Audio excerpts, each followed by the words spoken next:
چرا این کاری نمی کنین؟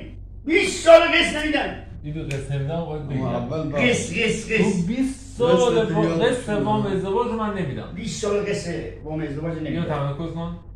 نکن یه بار میرم. بریم من تو گرمم بریم.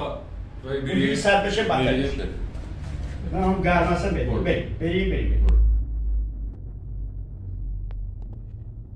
نه اصلا ابدا آقای رئیس من نوکرتم جسارت نکنید.